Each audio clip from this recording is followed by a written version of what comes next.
فرما بردار جو ہوتا ہے، سرکار دو عالم صلی اللہ تعالیٰ علیہ وسلم نے حضرت عمر بن خطاب رضی اللہ تعالیٰ عنہ کو ارشاد فرمایا، اویس کرنی وہ کرن قبیلے کا ہے، وہ جب آپ کے پاس آئے گا اس سے دعائے مغفرت فرمانا۔ انہوں نے پوچھا، عمر بن خطاب رضی اللہ بڑے جلیل القدر صحابی ہیں جن کے بارے میں سرکار دو عالم صلی اللہ تعالیٰ علیہ وسلم نے کئی مرتبہ نام لے کر جنت کی بشارت دی، پوچھ لیا آخر ان کے اندر کون سی ایسی خوبی ہے کہ میرا اللہ جب وہ ہاتھ اٹھاتے ہیں تو اللہ ان کے ہاتھ ان کو رد نہیں کرتا، ان کی دعاؤں کو رد نہیں کرتا، آخر ان کے اندر کون سی ایسی بڑی خوبی ہے؟ سرکار دو عالم صلی اللہ تعالیٰ علیہ وسلم نے ارشاد فرمایا، وہ اویس کرنی، اس نے اپنی والدہ کی اتنی خدمت کی ہے، اس خدمت کی وجہ سے جب بھی وہ ہاتھ اٹھاتا ہے تو میرا اللہ اس کی دعا کو رد نہیں کرتا، اس کی دعا کو قبول کرتا ہے۔ تو یہ والدہ کی خدمت کرنے کی یہ اللہ تعالیٰ دنیا کے اندر یہ اعزاز دیتا ہے کہ جب بھی وہ دعا کرے گا میرا اللہ اس کی دعاؤں کو رد نہیں کرتا، لہٰذا والدین کا نافرمان اس رات اس کی مغفرت نہیں ہوتی۔ پھر چغل خور، دوسروں کی چغلی کھانے والا، اور اسی طرح اپنے دل کے اندر کینہ اور حسد اور بغض رکھنے والا، یہ جو کینہ رکھنے والا یا چغلی کھانے والا، اس کے دل کے اندر یہ خواہش ہوتی ہے، بلکہ اس کی ہمیشہ یہ خواہش ہوتی ہے اور اس کی یہ کوشش ہوتی ہے کہ اس طرح یہ رشتے آپس میں جڑے ہوئے ہیں، یہ رشتے آپس میں نہ جڑیں، یہ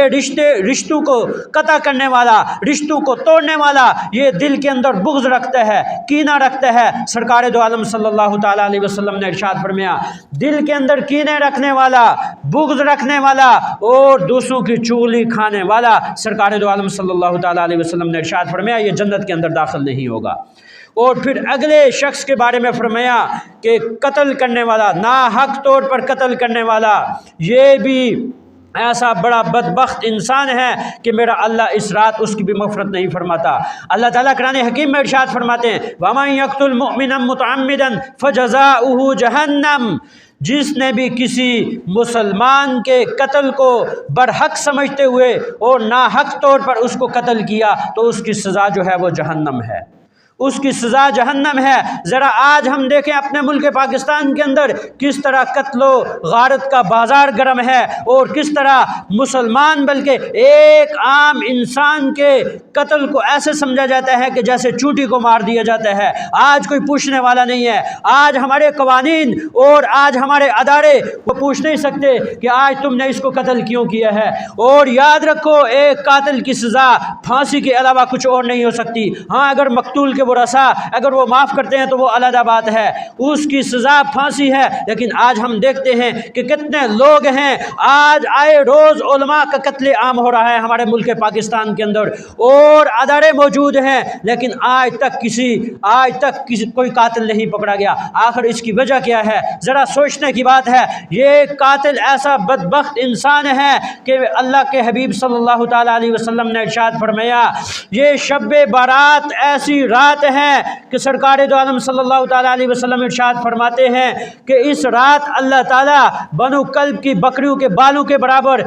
گناہگاروں کی مغفرت فرماتا ہے۔ لیکن یہ قاتل، یہ والدین کا نافرمان، یہ دل کے اندر کینہ رکھنے والا، یہ دل کے اندر بغض رکھنے والا اور چغلی کھانے والا، یہ ایسا بدبخت انسان ہے، اللہ تعالیٰ اس رات مغفرت نہیں فرماتا۔ ایک روایت کے اندر سود کھانے والے کے بارے میں فرمایا کہ جو سود کھاتا ہے اللہ تعالیٰ اس رات اس کی بھی مغفرت نہیں فرماتا۔ لہذا یہ گناہ ہم اپنے گریبان کے اندر خوب جھانک سکتے ہیں، دیکھ سکتے ہیں کہ کیا یہ گناہ ہمارے اندر تو نہیں پائے جا رہے۔ آج ہم بڑے ذوق اور شوق کے ساتھ 15ویں شعبان کو ہم عبادت کے لیے کھڑے ہوتے ہیں، نوافل پڑھتے ہیں، اور سارے لوگ مسجد کا رخ کرتے ہیں، کہیں ہماری نماز نہ رہ جائے، کہیں ہمارے نوافل نہ رہ جائیں، کہیں ہمارا ذکر و اذکار و تلاوت نہ رہ جائے، لیکن ہم اس کی طرف توجہ نہیں دیتے۔ کیا ہمارے اندر یہ گناہ تو نہیں پائے جا رہے؟ کیا ہم والدین کے نافرمان تو نہیں ہیں؟ کیا ہم قاتل تو نہیں ہیں؟ کیا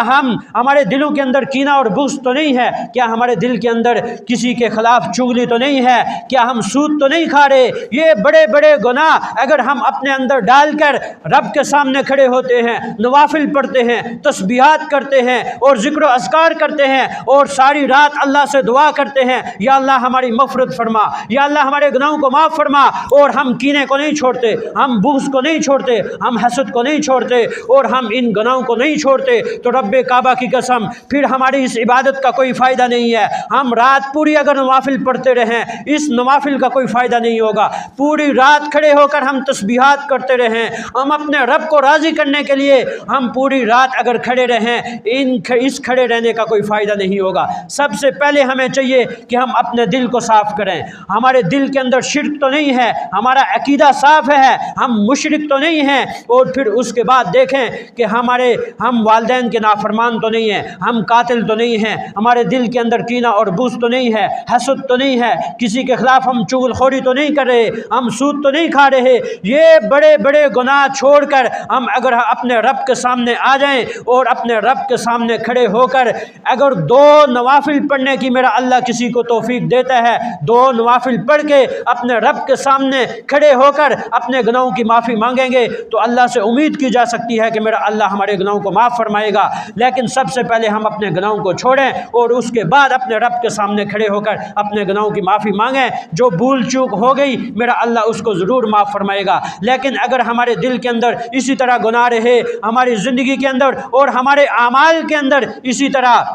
جس طرح آج ہم کر رہے ہیں، اور ہمارے اعمال جو ہیں معاف کرنا، ہمارے اعمال جو ہیں یہ جنت کی طرف لے جانے والے نہیں ہیں، یہ جہنم کی طرف لے جانے والے ہیں۔ آج ہم اپنی اگر زندگیوں کے اندر غور کریں اور اپنے 24 گھنٹے کی زندگی کے اندر اگر ہم غور کریں تو ہمارے اعمال یہ ہمیں جنت کی طرف لے جانے والے نہیں ہیں، یہ جہنم کی طرف لے جانے والے ہیں۔ تو میرے بھائیو، اپنے اللہ کو راضی کرنے کے لیے رمضان آنے سے پہلے ہم اپنے رمضان کی تیاری کریں اور اپنے اللہ کو راضی کرنے والے بن جائیں۔ اگر کسی کو نماز نہیں آتی، نماز سیکھنے کی کوشش کرے، اگر کسی کو قرآن نہیں آتا، قرآن سیکھنے کی کوشش کرے۔ باقی جو عبادات ہیں وہ اس کے بعد ہیں۔ باقی اگر نماز سب سے پہلے اگر کوئی شخص نہیں پڑھتا، یہ فرض ہے، اس کے بعد اگر 15ویں شعبان کو کھڑے ہو کر کوئی نفلی عبادت کرتا ہے، کوئی ذکر و اذکار کرتا ہے، لیکن وہ نماز نہیں پڑھتا، تو میرے بھائیو سب سے پہلے فرائض ہوتے ہیں، اس کے بعد نوافل ہوتے ہیں۔ وہ تو میرا اللہ کی رحمت ہے، جس کو چاہے معاف کر دے، لیکن اللہ کا قانون یہ ہے